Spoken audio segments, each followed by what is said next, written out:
Hello viewers, আসসালামু আলাইকুম। কেমন আছেন সবাই? আশা করি সবাই আল্লাহর রহমতে অনেক ভালো আছেন। আর এবার তো পবিত্র শবে বরাত আর জুমার দিন একদিনেই ছিল, শুক্রবার দিনে, আর সাথে ছিল ভ্যালেন্টাইন্স ডে। আর এদিকে আমি তো সারাদিন কাজ করতে করতে ভ্যালেন্টাইন্স ডে এর কথা ভুলেই গিয়েছি। এবার শবে বরাতটা শুক্রবার পড়াতে আমার অনেক ভালো লেগেছে। শুক্রবার দিনে এমনিতেই একটু ঈদ মনে হয়, আর শবে বরাত পড়াতে তো আরো বেশি ভালো লেগেছে। আমি তো সারাদিন শুধু কাজ করতে করতে কাটিয়ে দিলাম শুক্রবার। আনিকার বাবা তো শবে বরাতের এক সপ্তাহ আগেই বলে দিয়েছে এবার কিন্তু হালুয়া রুটি করতে হবে, কারণ গত বছর হচ্ছে আমি হালুয়া রুটি কিছুই করিনি, কারণ আমার শরীর ভালো ছিল না, সেই জন্য। তার নাকি এই দিনে হালুয়া রুটি খেতে খুব ইচ্ছে করে, কারণ তার মা নাকি ছোটবেলা থেকেই হচ্ছে শবে বরাতে হালুয়া রুটি করতো। কিন্তু বর্তমান সময়ে আমাদের হুজুরদের মতে এগুলা করা নাকি ঠিক না, কিন্তু কি আর করার, আমরা তো ছোটবেলা এটা দেখেই অভ্যস্ত, তাই এই দিনে কিছু না করলে মনে হয় ভালোই লাগে। আমার শাশুড়িও খুব মন খারাপ করে যদি কিছু না করি, উনি বলে বছরকার একটা দিন এই দিনে কিছু না করলে কি। আগে আমরা কত রুটি বানাতাম, মসজিদে দিতাম, পাড়া প্রতিবেশীদের দিতাম, সবাইকে দিয়ে তারপরে আবার সেই রুটি দিয়েই নাকি যে রোজা করতো সেই রোজার ইফতার ভাঙতো রুটি আর হালুয়া। আর যেহেতু শবে বরাতে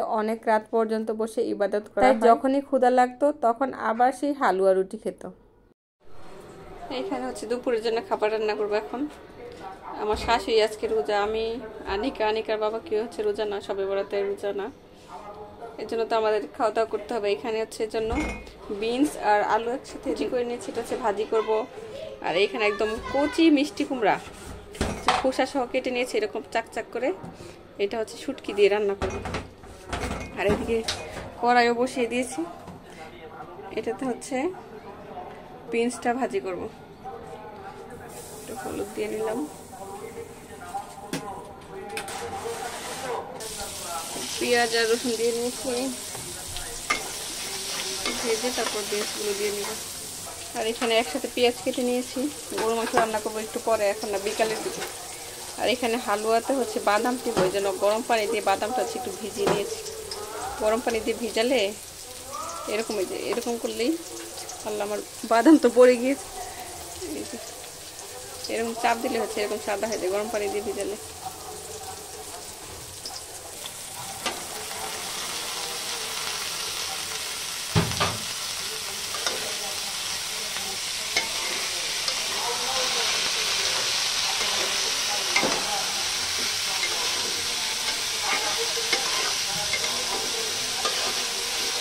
ধরে আমার শুটকিতে পেঁয়াজ রসুন বাটা হলুদ মরিচ দিয়ে হচ্ছে কষিয়ে নিচ্ছি।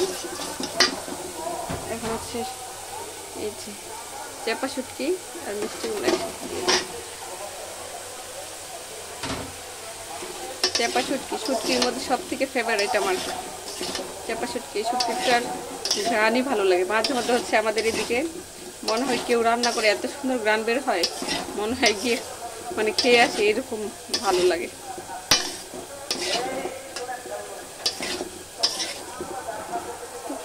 হতে থাকুক, আর আমি হচ্ছে এখন বাদামগুলো ছিলে কুচি করে নিব। এই তো আজকের খাবার, এটা হচ্ছে কালকের ডাল কারো খাওয়া হয়নি, আমরা তো সকালে ভাত খাই না, আমি আর আনিকা চাপটি বানিয়ে খেয়েছিলাম ডিম ভেজে।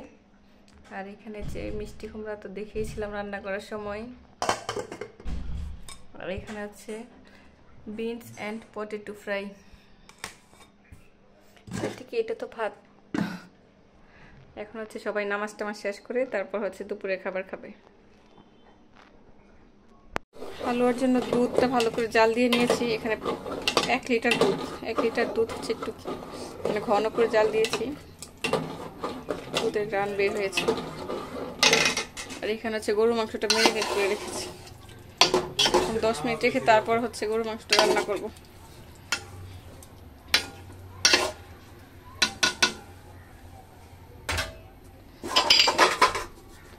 এই দেখেন ঢাকনার হচ্ছে উপরটা খুলে গেছে, আবার নতুন ঢাকনা কিনতে হবে।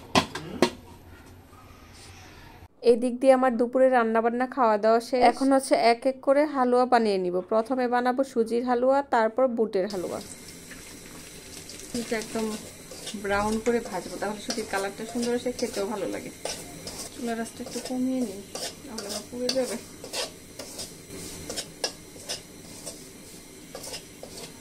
সুজি ভাজা হয়ে গেলে সুন্দর একটা গ্রান বের হয়। আর তেল দিলে তো গ্রান বের হয় না, কিন্তু ঘি দিলে সুন্দর একটা গ্রান বের হয়। আবার অনেকে কিন্তু তেল বা ঘি কিছুই দেয় না, ওইটাও কিন্তু ভালো লাগে। ওইটাই হচ্ছে ওই অন্য একরকম মজা আর কি। এখন দুধটা দিয়ে দিব, অর্ধেক দুধ দিব, আর বাকি অর্ধেকটা হচ্ছে বুটের হালুয়াতে দিব।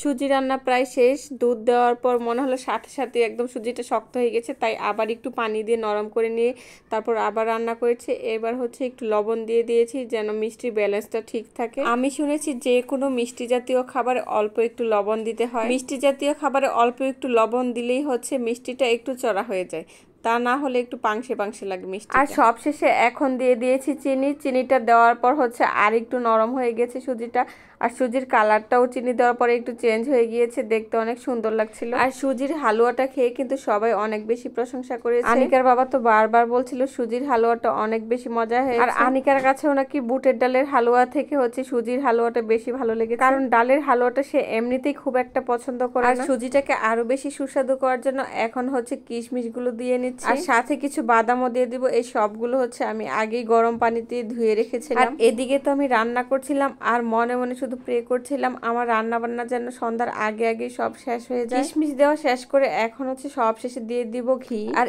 এই ঘিটা দিলেই হচ্ছে আরো বেশি টেস্টি হয়ে যায়, কারণ ঘিটা দিলে হচ্ছে সুন্দর একটা গ্রান বের হয়, আর সুজিটাও একদম হচ্ছে ব্রাউন ব্রাউন কালার হয়ে যায়, খেতেও কিন্তু খুবই ভালো লাগে। যাই হোক, এদিক দিয়ে তো আমার সুজির হালুয়া করা কমপ্লিট হয়ে গেছে। আপনাদেরকে আর কি বলবো, আপনারা তো আমার থেকে অনেক ভালো রান্না পারেন। হালুয়া করতে তো ভালোই লাগে, খেতেও ভালো লাগে, কিন্তু নাড়তে নাড়তে একবারে হাত ব্যথা হয়ে যায়, কারণ হালুয়া অনবরত নাড়তে না থাকলে হচ্ছে নিচে দিয়ে হচ্ছে পুড়ে যাওয়ার সম্ভাবনা থাকে। পুড়ে গেলে তখন তো আর এই জিনিসটা খেতে ভালো লাগবে না, তাই হচ্ছে সব সময় শুধু নাড়তেই থাকা লাগে দাঁড়িয়ে দাঁড়িয়ে। একদিকে তো আমি বসিয়ে দিয়েছি গরুর মাংস, আরেকদিকে হচ্ছে সুজির হালুয়াটা তৈরি করে নিচ্ছি। আর সুজির হালুয়া শেষ করার পর হচ্ছে আমি বুটের ডালের হালুয়াটা করে নিব। আর এখন আবার আপনাদের আরেকটা কথা মনে করিয়ে দিব, আপনারা অনেকেই আমার ভিডিও দেখে থাকেন কিন্তু হচ্ছে লাইক দিতে ভুলে যান। এখন থেকে ভিডিওটি দেখার আগে একটি লাইক দিয়ে দিবেন। লাইক দিয়ে দিলে হচ্ছে আমার অনেক ভালো লাগে, কারণ ভিউজের তুলনায় লাইক কম হলে এটা কিন্তু আমার একটুও ভালো লাগে না।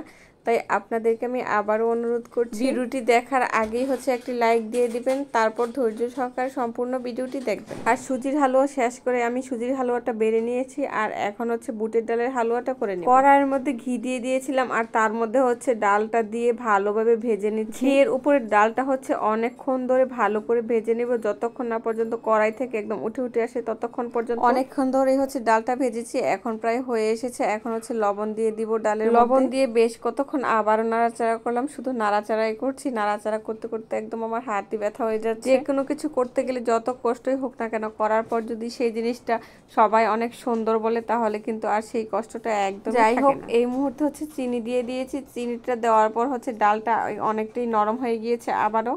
তারপর হচ্ছে আবারও ভালো করে নাড়াচাড়া করে নিব। চিনি দেওয়ার পর বেশ অনেকটা পানি বের হয়েছে। আর আজকে এখানে আমি হাফ কেজি ডালের হালুয়া করছি। চিনি দেওয়ার সাথে সাথে হচ্ছে ডালের কালারটা অনেকটা চেঞ্জ হয়ে গেছে, একদম লালচে লালচে হয়ে গেছে।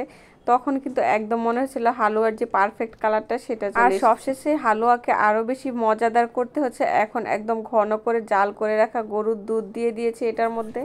আর এই পর্যায়ে এসে তো আরো বেশি নাড়তে হচ্ছে, কারণ এখন হচ্ছে আরো বেশি রিস্ক, কখন যেন নিচে লেগে যায় সেজন্য। অনেকক্ষণ ধরে নাড়ানাড়ি করার পর যখন এটা একদম একটু শক্ত হয়ে এসেছে তখন হচ্ছে দিয়ে দিয়েছি গুঁড়ো দুধ। আর ডালের হালুয়া তৈরি করার ক্ষেত্রে গুঁড়া দুধটা কিন্তু একদমই বাদ দিবেন না। এই গুঁড়া দুধটাই হচ্ছে ডালের হালুয়াকে অনেক বেশি সুস্বাদু করে, কারণ গুঁড়া দুধটা দেওয়ার পর ডালের যে একটা ঘ্রাণ থাকে সেটাই একদমই থাকে না। গুঁড়া দুধ দিলে এটা হচ্ছে অনেক বেশি মজা লাগে। আর সবশেষে আমি আর একটু ঘি দিয়ে দিব, তারপর হচ্ছে ভালো করে নেড়ে চেড়ে নামিয়ে এটাকে আবার হচ্ছে একটা ট্রেতে ভালো করে ছড়িয়ে ঠান্ডা করে তারপর একদম ছোট ছোট করে কেটে। এই তো 2 ধরনের হালুয়া করাই কমপ্লিট। আমি এতক্ষণ ভয় পেয়েছিলাম যে রাত হয়ে যাবে কিনা, না আমার হচ্ছে একদম সন্ধ্যার আগে সবকিছু কমপ্লিট হয়ে গেছে। এখন শুধু মাংসটাই রয়েছে, এটা আস্তে আস্তে হতে থাকবে।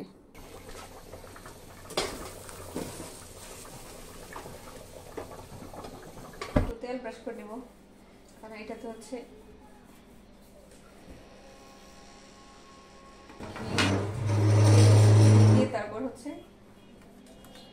হালুয়াটা এটাতে সাজাবো, এটাতে বরফি বরফি করে কাটবো কোনা কোনা করে।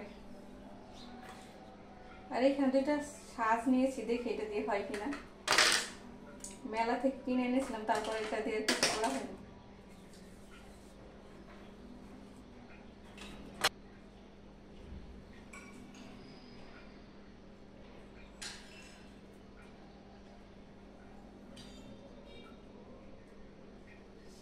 হয়েছে কিন্তু উঠাতে পারবো কিনা জানি না।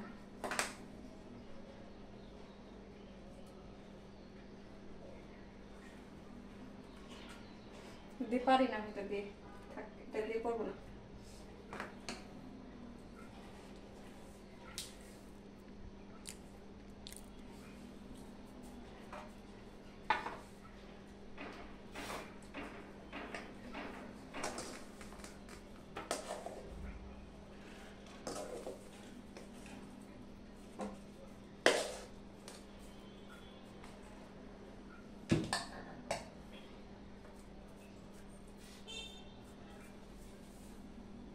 এখন মাগরিবের আজান দিয়ে দিয়েছে। আমার শাশুড়ি যেহেতু রোজা ছিল, এখন উনি হচ্ছে রুটি আর হালুয়া দিয়ে ইফতার করছে বসে বসে, আর আমি এদিক দিয়ে চুলার মধ্যে রুটি সেকছিলাম। আর এরই মাঝখানে কিন্তু আমার বাসায় গেস্টও এসেছিল, ওনারা এখন খাওয়া দাওয়া করে চলে গিয়েছে। আর এখন আমি আমার নিজের জন্য হচ্ছে রুটি সেকছি। চালের রুটি কার কার পছন্দ বলেন তো? আমার তো চালের রুটি গরুর মাংস দিয়ে অনেক বেশি পছন্দ। আমার আজকে ভিডিওটি যদি ভালো লেগে থাকে তাহলে চাইলে আমার চ্যানেলটি সাবস্ক্রাইব করে দিতে পারেন। আর যারা অলরেডি এই কাজটি করে দিচ্ছেন তাদেরকে অসংখ্য ধন্যবাদ ও ভালো। আর যারা যারা আমার চ্যানেলে নতুন তারা চাইলে আমার চ্যানেলটি সাবস্ক্রাইব করে আমার পাশে থেকে যেতে পারেন এবং আগের ভিডিওগুলো দেখে আসতে পারেন। তো এখানে সবকিছু সাজিয়ে ফেলেছি খাবার জন্য। এটা হচ্ছে গরুর মাংস, বড় বড় আলু দিয়ে হচ্ছে গরুর মাংস রান্না। এটা হচ্ছে বুটের হালুয়া, এটা সুজির হালুয়া। এখান থেকে হচ্ছে খাওয়া শেষ।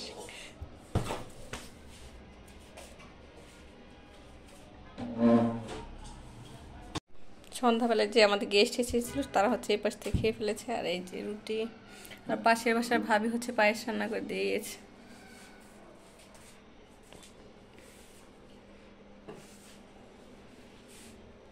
এই হলো আজকে আমাদের খাবার দাবার।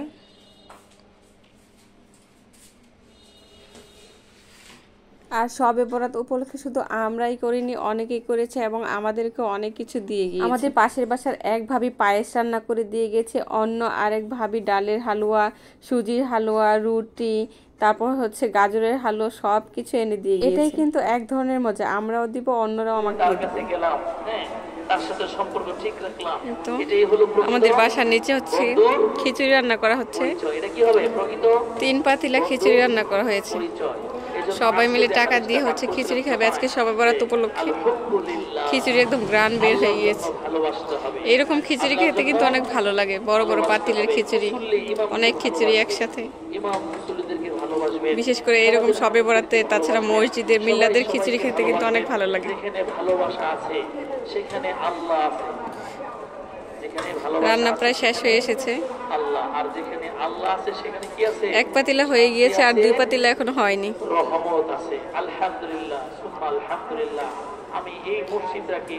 সবাই যার যার মতো গিয়ে নিচে থেকে গিয়ে খিচুড়ি নিয়ে আসবে। আর আজকে মসজিদে কিন্তু অনেক শবে বরাতের জন্য অনেক আলোচনা করা হচ্ছে। এদিকে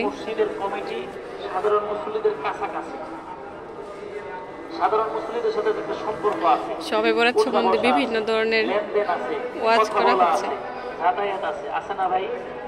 এটা কিন্তু একটা ভালো দিক, আলহামদুলিল্লাহ। ইমামের সাথেও আছে, আপনাদের ইমাম সাহেব অনেক দিন যাবত এই সত্যি বললে কখনো। আর আজকের চাঁদটা কি সুন্দর লাগছে, একদম চাঁদটা সুন্দর ঝলমল করছে। ভালোই হয়েছে। আর কেউ মারা যায়, কষ্ট পায়, এরকম বারান্দায় দাঁড়িয়ে এরকম চাঁদ দেখতে কিন্তু অনেক ভালো লাগে। চাঁদের দিকে অনেকক্ষণ তাকিয়ে থাকলে একদম মন মনে হয় অনেকটা শান্ত হয়ে যায়। এটা মহব্বত, এটা ভালোবাসা, এটা মহব্বত, এটা। এই চাঁদের পরেই হচ্ছে উঠবে আবার রমজানের চাঁদ। ইমানের জন্য আমাদের এই ভালোবাসাটা দরকার। শবে বরাতের তবারক নিয়ে এসেছে আমাদেরও। গরম গরম হইতে পারে, ডাক দাও। গরম গরম ধোয়া ওঠা খিচুড়ি এখন গরুর মাংস দিয়ে খাবে। এটা হলো সবজি খিচুড়ি, সবজি দিয়ে অনেক ধরনের সবজি দিয়ে রান্না করেছি।